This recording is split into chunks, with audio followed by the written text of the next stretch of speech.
George Washington Carawan was an old Baptist minister in eastern North Carolina in the mid-1800s. Upon receiving a murder conviction, Reverend Carawan violently committed suicide in the Old Beaufort County Courthouse, but not before trying to slaughter everyone else in the courtroom. Tonight, I bring you the story of that man who claimed the title of Reverend, but revealed himself to be a devil.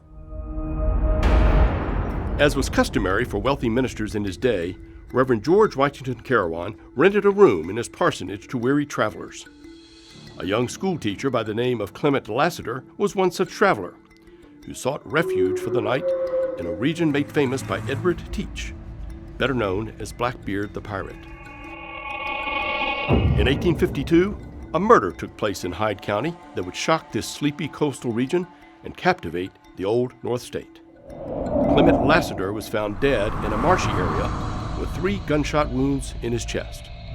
Witnesses reported seeing Reverend Carawan, filled with rage, chasing the young schoolteacher out of the parsonage and into the bogs surrounding Lake Mattamuskeet. Reverend Carawan was arrested and then tried in neighboring Beaufort County, in the town of Washington, in what is now the second oldest courthouse in North Carolina.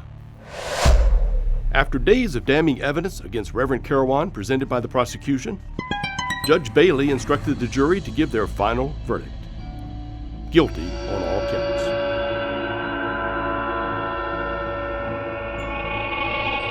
Upon hearing the guilty verdict, Reverend Carawan brandished a cold steel revolver, and in a fit of furious rage, he proceeded to take revenge on the court members by unleashing a hailstorm of fire and lead.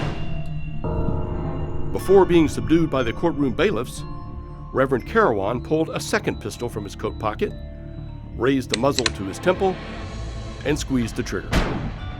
That bullet shattered his skull and sent his lifeless body crashing to the courtroom floor.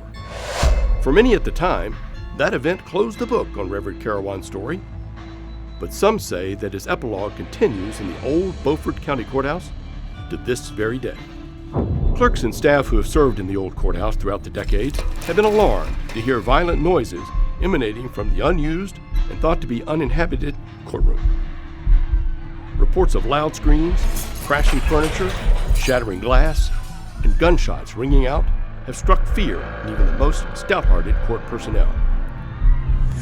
These paranormal happenings have been reported to ghost hunting groups who have confirmed spirit activity through electronic recordings and atmospheric measurements.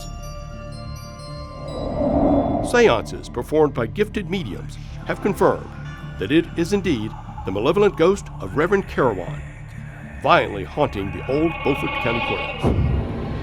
But perhaps the best evidence of his ghost was a photograph taken by a tourist which revealed a vengeful, scowling face which peered down from the courtroom window to the street below.